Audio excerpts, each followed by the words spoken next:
ఏపీలో అప్పుల అంశం మళ్లీ రాజకీయ చర్చకు దారితీస్తుంది. ఈరోజు శాసనమండలిలో వైఎస్ఆర్ కాంగ్రెస్ పార్టీ ఎమ్మెల్సీలు అడిగినటువంటి ప్రశ్నకు రాష్ట్ర ఆర్థిక శాఖ మంత్రి పయ్యావుల కేశవ్ గారు వెల్లడించినటువంటి గణాంకాలు లెక్కలు ఒకసారి చూస్తే ముఖ్యమంత్రి నారా చంద్రబాబు నాయుడు గారు చేసినటువంటి వ్యాఖ్యలకు చాలా విరుద్ధంగా కనిపిస్తున్నాయి. ఈరోజు శాసనమండలిలో ఆర్థిక శాఖ మంత్రి పయ్యావుల కేశవ్ గారు వెల్లడించినటువంటి వివరాల ప్రకారం వైఎస్ జగన్మోహన్ రెడ్డి గారి ప్రభుత్వ కాలం అంటే 2019 నుంచి 2024లో ఆ కాలంలో బడ్జెట్ ద్వారా తీసుకుంటే అప్పులు మొత్తం కేవలం 2,34,225 కోట్లు సంథింగ్. అలాగే గత 10 సంవత్సరాల్లో కార్పొరేషన్ల ద్వారా తీసుకుంటే అప్పులు 1,40,000 కోట్లు. పయ్యావుల కేశవ్ గారు చాలా స్పష్టంగా లిఖితపూర్వకంగా శాసనమండలిలో చెప్పాడు, లిఖితపూర్వకంగా ఇచ్చాడు. అంటే మొత్తం రాష్ట్రం అప్పులు 2024 సంవత్సరం వరకు 4,91,000 కోట్లుగా మంత్రి గారు సభా రికార్డులో లిఖితపూర్వకంగా సమాధానం ఇచ్చాడు. అంటే 2024 వరకు కార్పొరేషన్ల ద్వారా తీసుకుంటే అప్పులు కూడా 1,40,000 కోట్లే. కూటమి ప్రభుత్వం యొక్క ఆర్థిక శాఖ మంత్రి చెప్తున్నాడు. అయితే 2024 తర్వాత అంటే కూటమి అధికారం చేపట్టిన తర్వాత కార్పొరేషన్ల ద్వారా తీసుకున్నటువంటి అప్పుల వివరాలు మాత్రం ఇప్పటివరకు వెల్లడించలేదు. మరి అది ఎందుకు హైడ్ చేస్తున్నారో అర్థం కావడం. ఇదిలా ఉంటే జగన్మోహన్ రెడ్డి గారి ప్రభుత్వ కాలంలో 10 లక్షల కోట్ల నుండి 14 లక్షల కోట్ల వరకు అప్పులు చేశారని చెప్పేసి సాక్షాత్తు నారా చంద్రబాబు నాయుడు గారు రాజకీయ సభల్లో ఏ విధంగా ఆరోపణలు చేశారో మనందరం కూడా చూసాం.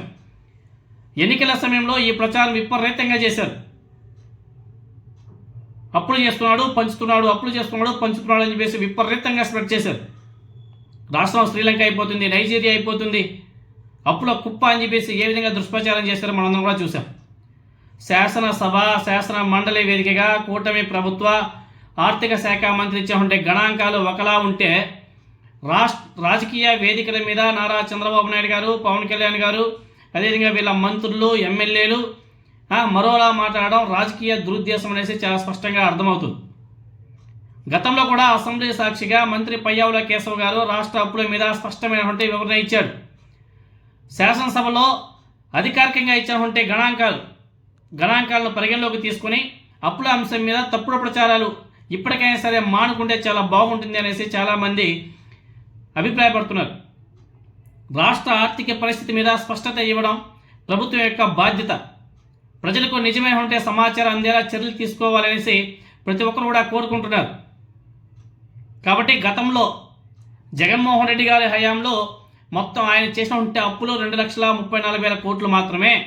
కార్పొరేషన్ల ద్వారా గత 10 ఏళ్లలో అంటే 2014 నుంచి 2024 వరకు కార్పొరేషన్ల ద్వారా చేసినటువంటి అప్పు 1,40,000 కోట్లు.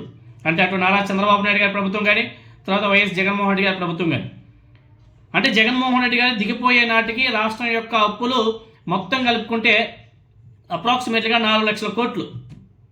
కానీ వీళ్ళు ఏం చెప్పారు? 14 లక్షల కోట్లు, 10 లక్షల కోట్లు అని చెప్పేసి ఏ విధంగా తప్పుడు ప్రచారం చేశారు.